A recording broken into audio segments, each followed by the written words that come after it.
Okay, so I am here with Bob from Australia. Bob from Down Under in Victoria, Australia.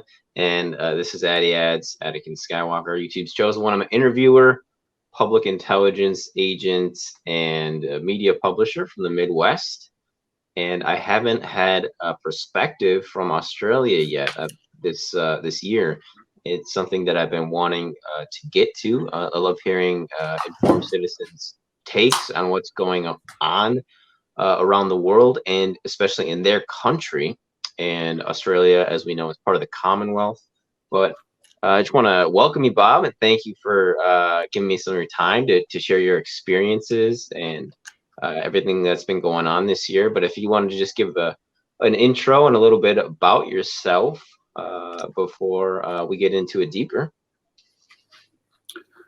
I've lived in Australia for some 65 years now.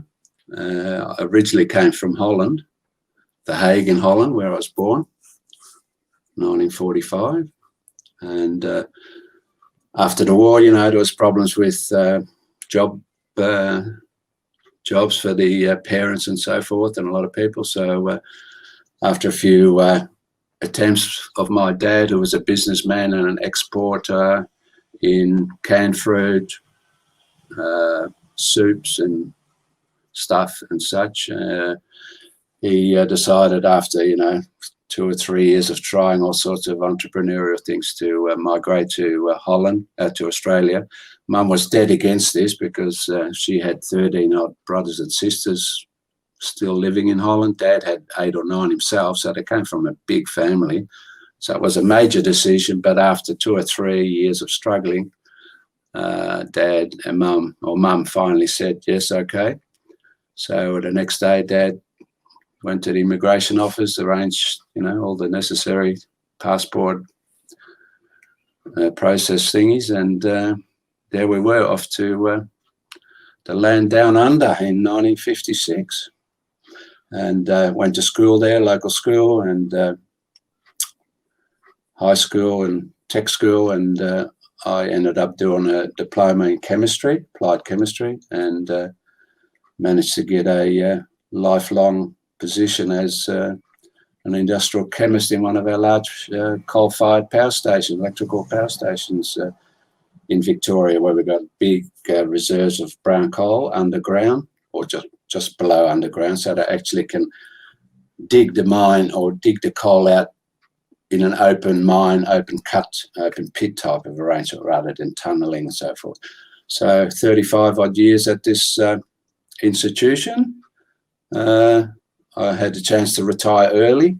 They're throwing all sorts of money at us and saying, if you're over 50 and you think, technology and that is going too fast for you, or things like that, and they're all worldwide, downsizing everywhere, all these big industries and privatizing and so forth. We weren't, we were a totally government controlled enterprise, and eventually we got first corporatized, then privatized, and in the mid 1990s we became a private company, and that's when all the motions of further cuts in people were attempted and suggested. There was no forced redundancies or sackings or anything like that, but we were offered voluntary departure arrangements and packages, and they kept saying, it's not each year that they'll offer another version, and they say, next year's not going to be as good as this, etc., etc. So I just sort of looked at these things, and they wanted to make up people's mind within 2 weeks, which I wasn't going to do. So I just waited and waited. And in about 1997 or so, they come up with another proposal, which was too good to refuse. So I grabbed it, and I was not even 55 years of age, and I sort of had envisaged retiring early, like not 58, 59 years of age, because we're on a good superannuation deal. And that worked out that if you get to sort of 58, 59 years of age, if you kept yourself employed at that company, you're actually losing money and you weren't really benefiting by staying at work. So I thought, you know, in the long vision, I sort of arranged to retire about 58, 59. But with all these incentives to leave early, I actually retired at age 54 in the year 2000. So I never looked back, and I've been retired 20 years and fantastic. I never really knew what I was going to do in retirement, but it goes just as fast as in the work atmosphere, you know, as you probably well relate to, with you running around all over the place, and you're only in your 20s. So yeah, time doesn't slow down, doesn't matter what you're into, so long as you've got a positive outlook and some, you know, self inbuilt purpose in your life to pursue. It's a fantastic journey, mate. So yeah, that's about it, sort of. And I've been retired for 20 years. We spend a little bit of time in a sort of a trailer type arrangement, permanent trailer set up in a local beach area, about an hour's drive from here, where, you know, on couple of nice days forecast, we just tootle off up there, hour drive, and spend a day or two up there. And we've done that for the last 20 years. I mean, it's getting a little bit, you know, do we want to sell this place or keep it going? And now my son, who's 40 odd and been locked down with or locked out of going to work for, you know, 6-7 months, he's getting absolutely fed up with being at home, luckily still employed, being at home for so long. He wants to now get out, and he says, you know, can I go down to your beach place for a month in January? I can still do all my work from there, and you know, I can go down and keep him company a bit, which he is happy with, but he said he's got to get out of the house because it's like bloody out prison, you know. So and what does he do for work? Hey? What does he do for work? He sort of followed me a little bit in getting a degree in science and also a business degree. So he is a science business degree holder, if you like, and he what he's mainly interested into now is logistics and contract management with the Victorian government. Actually, he'd been doing private contract work for 20 odd years or 15 odd years, and he's sort of seen the light that he needs to maybe settle into something more permanent with his family growing up, and he decided to go to government sort of work, and about 2 years ago, and he's now still employed with the Victorian government and working from home, and getting ready to have a break away from his prison sort of thing. So yeah, but he's doing well, and we only had one son, and he's a great guy. And you know, when he tells me 20 years later that, you know, I used to tell him to do this or that, you go, oh, he must have heard or listened to that little bit of advice from the old man. So can we start in I guess the beginning of the pandemic, or beginning of this year? Do you remember when you first heard about it happening, and how it's developed for you in Victoria, Australia? What I remember when it was sort of becoming newsy that our Prime Minister did say, and I've got this real, not a phobia, but I really dislike the word lockdown, you know, of recent years that have come into their vocabulary, let's say. We live across the school, and there was a year or two ago, there was some emergency. Some kid brought some knife in his pocket or something, and the school was in lockdown. I thought, a little primary school, you know, junior school in lockdown, you know, that really made me feel queasy inside, right? Just the term, lockdown. Anyway, I never liked that terminology myself. This is like a couple of years or longer probably. And then I heard early this year, when this was all starting to develop, that it was a worldwide thing, this and that. I remember clearly our Prime Minister, Scott Morrison, say that we shouldn't be using the word lockdown he said that, shouldn't be using that term lockdown because of, you know, the ramification, all this. And after that, it just died, and we just kept using it over and over and over again.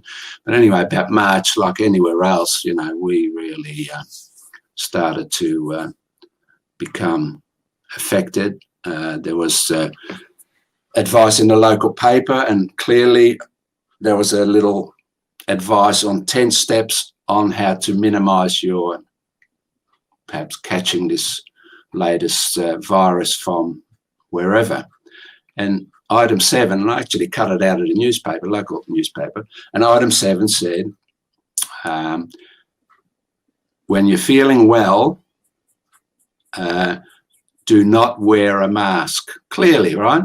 When you're feeling well, there's 10 other points, 9 other points, but item 7 was, when you're feeling well, do not wear a mask, that type of thing. I thought, oh yeah, I'll just cut that out, threw it aside somewhere. It took me months, took me ages to find it again when they flip-flopped on, you know, you must wear a mask and bandanas or hankies, anything, right? And they flip-flopped on that. So that was back in March, and, you know, slowly it just, everywhere you looked, it was COVID-19, this and that. And I thought, no, I've got to look into this. So I just went deep, looked else everywhere.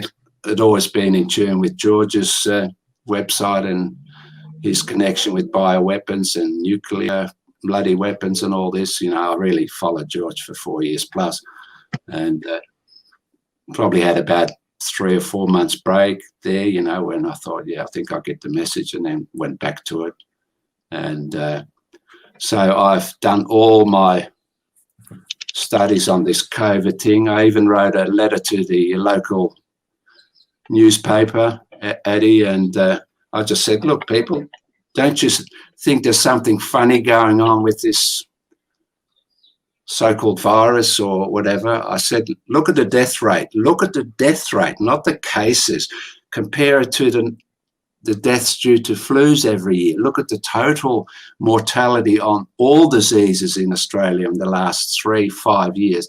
It's exactly the same. This is mid-August, and that would bring us right in the thick and in the middle of the winter flu season, you know. So I just wrote a pretty factual plea to the readers of the newspaper to, you know, don't you feel there's maybe something not quite right? Guess what? Didn't get published, did it? I wrote it right to the last allowable item, what do you call it? The number of words you could use, 4,000 characters, you know. I sort of had to tweet it down from about 6,000, got carried away a bit.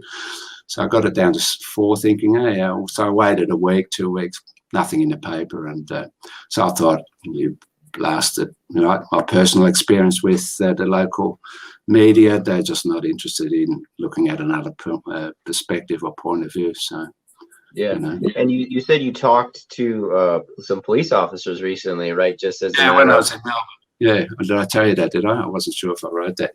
Yeah, we were up in Melbourne City, right, which is a couple of hours drive from where I live in the country area. And Melbourne City, right, that's the central district part of Melbourne was, I don't know, probably very, very deserted, not entirely void of people anymore, because we're actually getting back into opening restaurants and stuff like that. But there was this big business that annually put on these Christmas displays, you know, very exotic, very high tech, and very great for the kids to keep going. I'm going to fix this. Yeah, going through these big display windows with the latest Christmassy things, you know, and the latest techo stuff, and everybody's wearing the mask outside, which you don't have to do anymore, right? That was restricted a few weeks ago. But when you go into most shops still, there's either a sign outside, or, you know, you'll quickly get told to put on a mask once you enter inside shopping businesses like supermarkets and maybe some restaurants as well initially, before you actually take a meal and that. And there was these 3 masked policemen standing outside. I thought I'll have a little chat with them, you know. And I said to one of them, or to all of them, are you guys setting an example with your mask here? I thought that you didn't have to wear a mask outside. Oh, shit. I'm straight to the point, mate. So we sort of got talking. I said, you know, there's been some recent studies to prove that the wearing of mask is really not effective at all. And then I leaned over to one young cop of the three. One was a lady, but one of the boys, I sort of went over to just to reach the side of his head, right, to say, look, there's enough room in the side of your mask to allow a truck through. What do you think you're doing? He goes, don't touch me. I thought, see you later, mate. So I walked off. And then went around the corner while the wife and the son and the grandson were doing a bit of shopping. I went for a walk around the street, right? Fairly deserted, maybe 10%, 20% of the usual crowd were wandering around the street. This is Sunday morning. And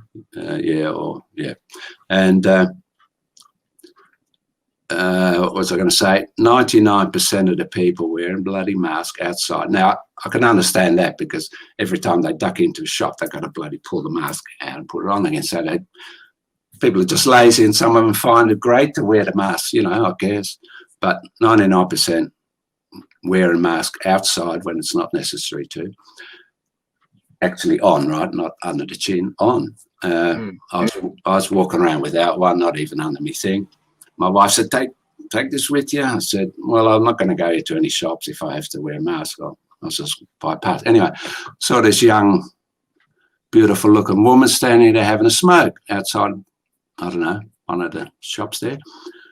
And she had the mask under her chin, you know, having a puff. I said, geez, that's an expensive hobby, that smoking these days, isn't it? She goes, yeah, I'll say. And I said, what's a fag? What's a smoke worth these days? $1, $2? Yeah, a couple of dollars. Like, oh, God, unbelievable, isn't it? I smoke a pipe myself, you know, the old traditional pipe. I see you having a little puff every now and then. Actually, it doesn't look real great on camera, I must say, Eddie, you know, even though I love to have a puff. But, you know, I notice Tracy every now and then has this puff and this blast of smoke going across the screen. It's not great. I was going to say television. It's not great viewing, but anyway, just okay. I'll take that feedback, and yeah, I'll trying to cut back. I've definitely stopped doing it as much as I did back in like March and April. I was actually, when I was in Oregon, I would just, you know, every 2 minutes. But I stopped for a bit, and then I started. You know, that seems to be the consensus, is people don't like it. So. What, on the screen, you mean? Yeah. One. There you go. Here, I think I got mine actually, but I can't hit it in the house I'm in right now, unfortunately. So. No. When I retired, I thought I hadn't smoked a pipe for probably nearly 20 years, and I thought in retirement, geez, I must take up the pipe again. I saved them all, cleaned them and all that, and sort of put them away for historic museum pieces in the bedroom somewhere, you know. And I never really touched them till about 5 years ago, or no, a couple of years ago. I started smoking a few cigars, but that was getting out of hand, so I thought, no, go back to the pipe. And 30, 40 years ago when I started smoking, it was about $2 a packet, and now they're over $100 a bloody 50-gram packet, you know. I mean, it's outrageous, really, you know, the way they tax it every year. But anyway, so where were we? Yes, I was talking to this lady having a cigarette, and I said, yes. I said, how are you finding all this? Anyway, I said, are you from Greece? You know, she had this beautiful tan, you know. I couldn't pick it. I used to be able to pick nationalities, you know, like 40 years ago, coming from Europe, whether you're Polish and all this, and whether you're Greek or Italian. I could sort of tell. These days, with all the intermix of people, I haven't got a clue anymore. But very nice, and I thought I'd have a chat. You Greek? No, close, she goes. I said, Albania, you know, near Greece. She said, how'd you know? Spot on, she goes. pretty good, you know. She said my dad was Turkish, isn't it? Anyway, we just had a little chat, and I said, you know, how do you like wearing a mask? No, I don't like it, but, you know, what do you do? If you don't wear it, you get fined. I don't want to pay a fine, blah, blah, blah. So anyway, said goodbye. Walked along a bit further, another youngish guy having a smoke, no mask. I said, there you go, mate. Enjoy yourself. Yeah. No great conversation, but he wasn't wearing a mask or had one under his chin. So there were two, had a little chat, said my goodbyes, and wandered off. And I think I ran into one other person, I can't remember now, but a lot of the restaurants shut, a lot of the businesses shut. This is in downtown Melbourne, right, the city centre of Melbourne, where it's about, I don't know, probably half a square mile, half a mile, you know, maybe nearly a mile square is the actual central business district of Melbourne. I rarely go there these days, but, you know, I thought, geez, the family wanted to take the young grandson to the city. I didn't really want to go, and I thought, oh, yeah, I'll go, you know, just to actually see what the city of Melbourne's like, because I'm from the country. I don't sort of get into that busyness and traffic problems and jammed, but it was fairly quiet, and many shops shut, many retails closing down, and it was really a sad sign to see from what I remembered it, you know, a year ago. I've seen quite a bit of police brutality videos that actually have come out of Australia in particular. Have you witnessed anything like that? No, I haven't seen it because, you know, I don't really watch the mainstream news. The news I get, whether we're in lockdown or whether this has happened or whether the Prime Minister or the Premier of Victoria, that's like the Governor of Victoria, makes an announcement, I get from my wife, who watches the news a little bit, and I get my intelligence on the real world from her, you know, as to what's happening, because I just don't want to be part of it. I'm not interested if they're telling us to wear a mask. I'll just go out there and say, hey, you're not wearing a mask. I'll go, who said? Where are you supposed to know this from? Well, you know, it's on television. I don't watch TV. You know, I'll just find a reason to whittle out of it. So, but I haven't worn a mask and since March, right? Anytime, only once. I was in a big, what would you call it, retail place where you can get gardening stuff, handyman tools, everything, plants for your garden, all this. I was in there looking for some tomato plants and a few other little seedlings to put in the ground for coming summer coming up. Actually, today's officially the first day of summer in Australia, down here where I am.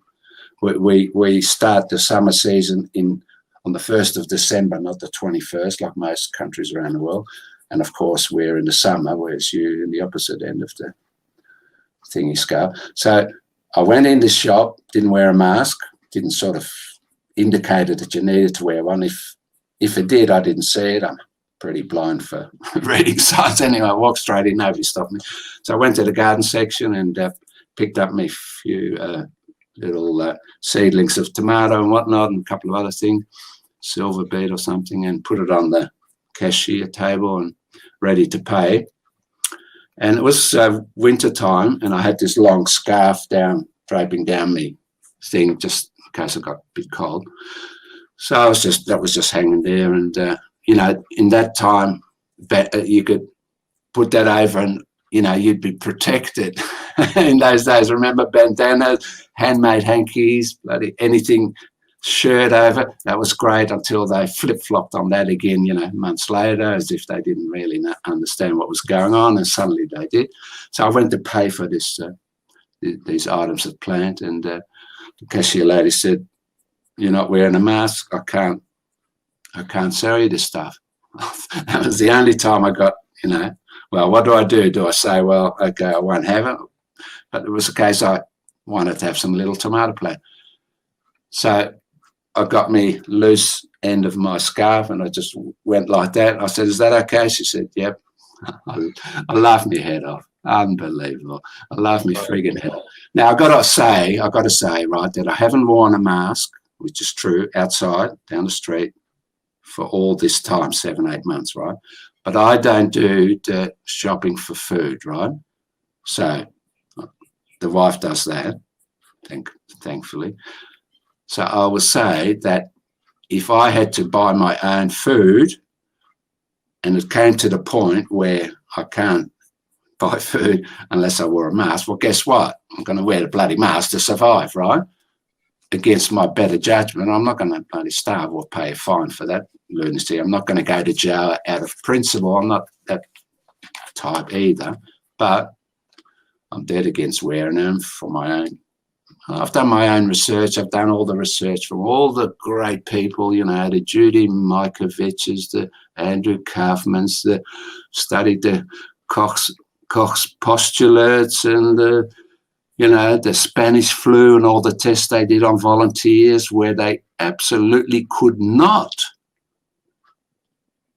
infect the sick people with the Spanish flu. Of a very rare report, it's out there, of 100 volunteers at 3 different places. They got some sailor volunteers, healthy sailor volunteers that obviously were maybe in prison or something for some reason, and to volunteer, they'd get a lighter sentence, all this. And they volunteered to be infected in any way possible by these sick people in infirmary and in hospital with the bloody Spanish flu. So they allowed one group to be very close, to actually cough on them, to take, you know, swabs from their eye and from their nose and from their mouth and transferred it onto these sailors. And after a week, which is usually the time you should be able to, what do you call it, get a, what do you call it?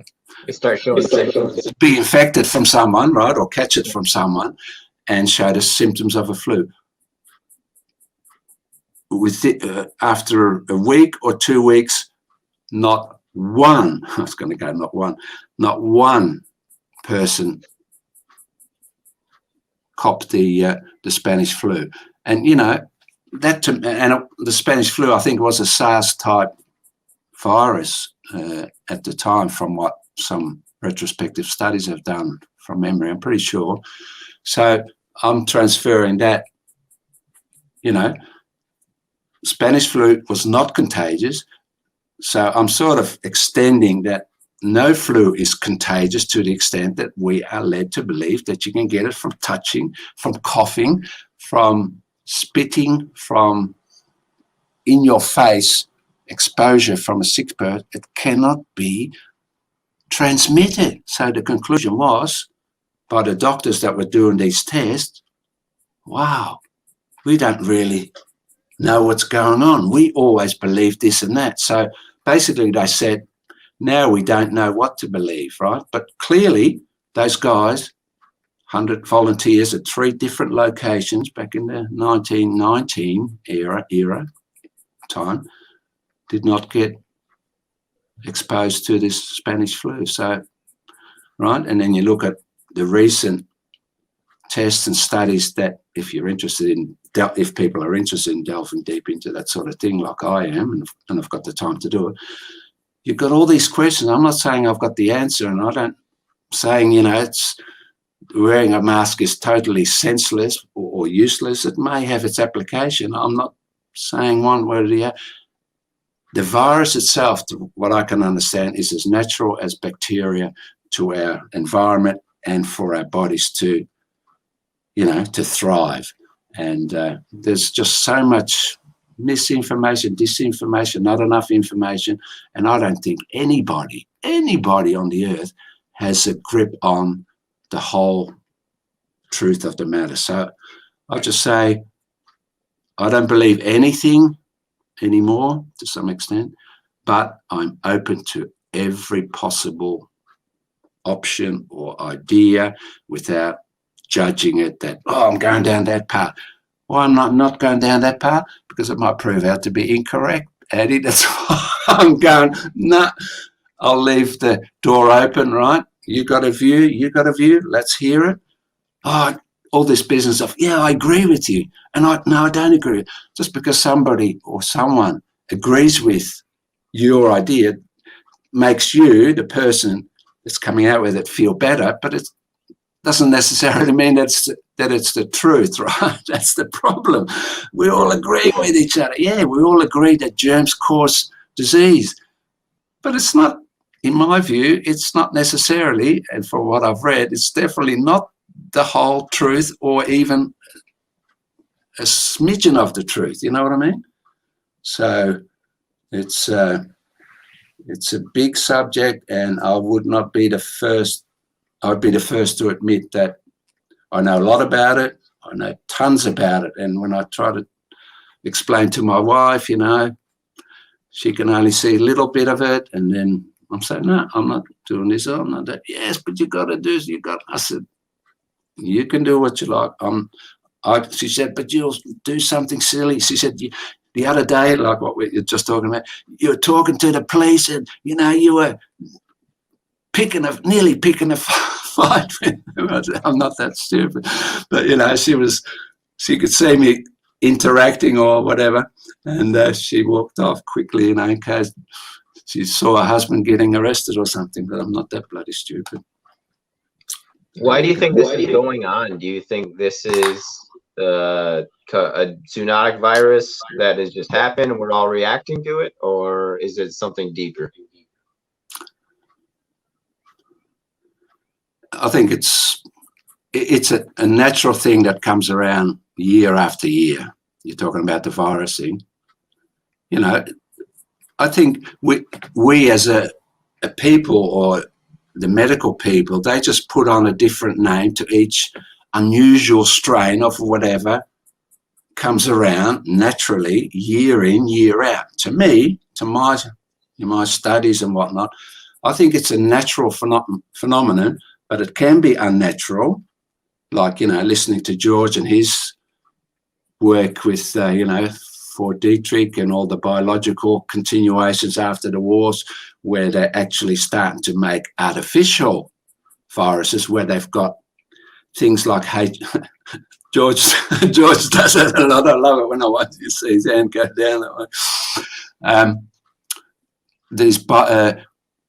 This latest one's actually got man-made HIV viruses in them, and that's not a natural process. But the other thing is that, to me, viruses are a natural way. This is just my thinking, right? Is a natural way, is nature's way, Earth's way to periodically clean the bloody environment of the Earth. The same way as we get flus and coughs each year, it's a natural thing for our body to, you know, your body's accumulate certain toxins and stuff over the year, and when it's ready to get rid of it, you start coughing and spluttering, and people say, oh, you're sick. No, you're actually been sick, but the coughing is actually a sign that your body is healing itself by getting rid of these toxins through your nose or ears or mouth and such like. So I think these annual epidemics, the bubonic plague, the black plague, Ebola, and all these horrible bloody diseases over the years, they're all natural things. They come and they disappear as fast as they came from God knows where, and they naturally disappear. But in the last 100 or so years, doctors and medical experts and God knows what are trying to tell us that vaccines and the like is what slowed down and eradicated most of these pandemics. My view, I'm not saying I'm right or wrong, but my take is that and I've studied a lot on statistics, and, you know, you can play with statistics and whatnot. Did you ever read, what's it called? Virus Mania by a couple of German guys. No, I haven't. Where, you know, they've done all these studies on measles, polio, whatnot, the outbreaks, and then when a vaccine came on, the vaccines usually came after the pandemic had started to come down on the curve, right? And then all these medical people said, see, vaccination eradicated polio to large degree, eradicated measles, blah, blah, blah. But when you look at the statistic, it's not that clear that that's the case. Now, whether it's 100% true that the vaccines or whatever didn't have some contributions to speeding it up, but my take is that it was a natural phenomenon by nature to, my guess is to cleanse the planet of its toxins over the previous years or year. And, you know, we can do a little bit at the edges to speed it up perhaps, but I think it comes naturally and it goes naturally, and the earth is a beautiful bloody being or you know, entity that cleanses itself in total balance with the rest of the cosmos. So, okay, wow. What do you think of well, I want to ask about your government, your thoughts on your government. What do you think about how Australia's government is finishing? I think they're following the same script as all the other governments. I can't believe how they just about verbatim, you know, there's no originality. They're listening to the same, you know, CDC types equivalents in Australia as you guys do, and World Health Organization, the medical experts. And, you know, when you do extensive reading into all this stuff, you say they're not as expert as what we are led to believe. They're basing most of these stories and advice on assumptions and guesses, you know, which it's horrible. But when I look around, I'm seeing people still wearing a mask. They don't have to wear the mask, and they're just not capable or just not interested in finding really or knowing that they're being lied to a large extent. I'm not saying totally, but we're getting the exact same scripts as you guys are, Eddie, you know. And so it's almost like they're going in concert, and if you're a Sweden or a Denmark and you go, no, we're not having masks, and then when you look at their record, it's really no different to the surrounding countries in Northern Europe and Scandinavia as the ones that have clamped down with all the, you know, real strict quarantine and mask wearing and lockdown restrictions. They do have their social distancing and some common sense approaches, but it's, in Denmark anyway, in Sweden rather, was largely voluntary. And I was telling my son on the weekend, he said, yeah, but now Sweden's just shooting up. Well, I don't know if it is, you know. You can pick any little statistic from 1 week and say, look, here's the proof, and then next week you come along, it's on the down, you know the word, statistics, lies, and statistics, or whatever the saying is, you know, you can pick anything you like out of statistic.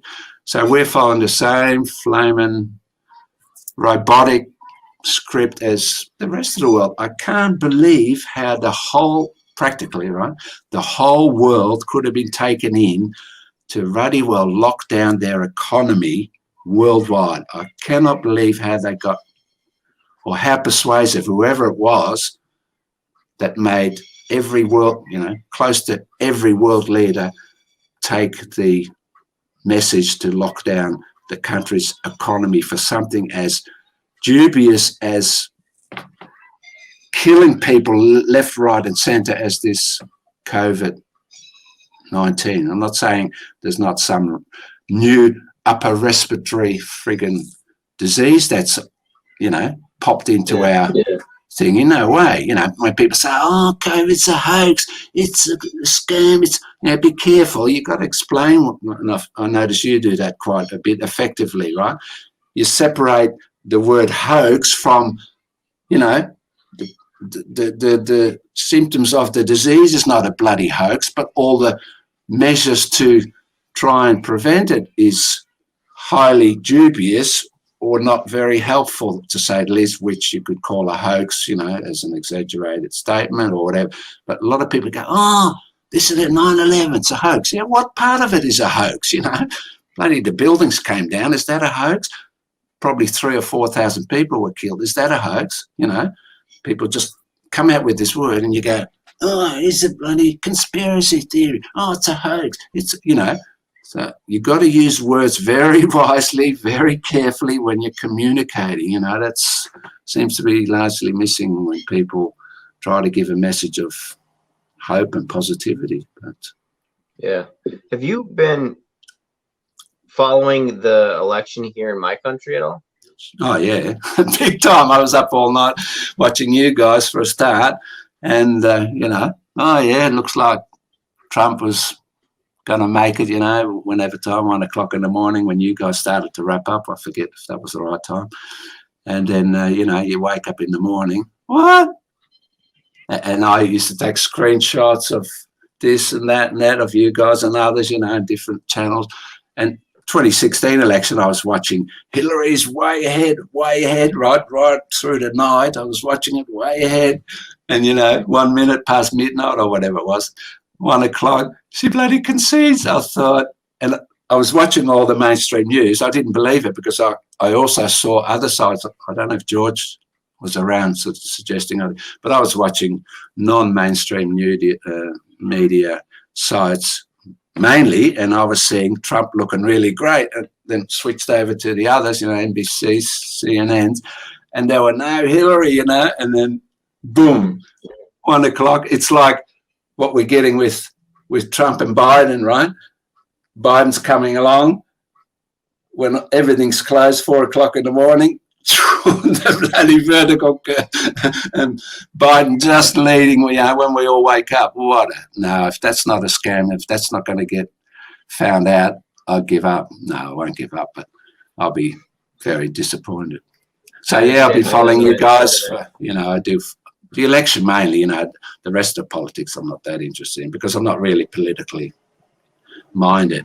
I like to see justice and truth in, you know, when people have a say, and I don't like to see bloody fraud being committed in your face like this one. You know, it's been going on for years and years, you know, let's face it. Trump talked about it 8 years ago and others have talked about it for years in the Clinton and whatnot, Carter administration and even Reagan time, you know, that these things were going on, but they could never really prove, and it was always just too hard, basically to prove. So, well, I appreciate you following us, Bob, and I do have to call time here, but I'd love to chat again at some point to get your perspective on your country and everything that's going on. Any final requests of the audience or anything you want to plug? Look, the whole message that we're seeing is based on fear. I would just say, try to get out of your fear, learn to know what really makes you fearful, learn more about yourself, study your inner self more of where you can find your peace, because everything that's been thrown at us is fear-based and it's not helpful. If you really want to change something, you've got to start looking at yourself, start to change yourself and create the world that you want to see. And it's not that difficult. You know, if you come from a place of happiness or peace, that's what you'll see. If you come from a place of anger or frustration, that's what you'll manifest. That's what actually will be produced in your everyday life. You know, if you're a loving, friendly person, you know, at peace with yourself, you will actually create, because you will only tune into peaceful, loving situations. And I've had a great life so far, and I reckon I'm living a divine life right now. People say, yeah, what's that mean? In peace, tranquility. Has anything, if somebody says, how did COVID affect you? If you'd asked me, hey, Bob, how did COVID affect you in the last 8 months? I would have to say, absolutely nil. Hasn't affected me personally. The wife, yeah, I'm not talking about her. Me personally, nothing's changed. I've still got the same outlook, still got the same understanding. I know where I'm coming from, I believe, and have a good idea where I'm going, where the world's going, and I'm not fearful or afraid. And that's probably what I would say to people. Don't be afraid. Live your life and bring joy to yourself, your family, and the world will return this joy and peace to you automatically. Hold on. I heard that. No, I'm waiting for her to pick it up. My friend. Oh, yeah. Okay, she got it. Yeah, so, right, that's sort of probably how I'd like, start with yourself, make yourself a better person. Don't worry about what may happen or what he might do, whether Trump will actually ultimately win the election. It'll make no difference in the end. You personally are the one that's going to make a difference in your life. You can pick that side. We're all on the same side, right? We're all on the same side. We're human beings, but we're naturally split into opposites because that's how creation is born, with opposite keeping in perfect balance. You just got to find the middle way of not too extreme on either side and that way, and live the middle way, like old Gautama Buddha used to say, just live the middle way. And people say, oh, what's that? But just don't go too far overboard on either side. Just, right? Walk the steady, balanced flow of the river of life, if you like. Awesome. Thank you so much, Bob, for chatting with me. Great to be on, and we'll look forward to maybe catching up sometime in the future. But I do watch your shows, and you're doing great, mate. I love the way you interview people and whatnot, and I enjoy keeping an eye on America through your guys' eyes, which I think is something unique and different to what you probably get in the newspapers and on TV. So much appreciated. Definitely. I appreciate you, Bob. Thank you, mate. Well, that was Bob from Downunder in Victoria, Australia. Informed citizen outlook on this year. And we thank Bob for tuning in. And we thank you guys for tuning in. And we'll see you guys all next time. Stay frosty, folks.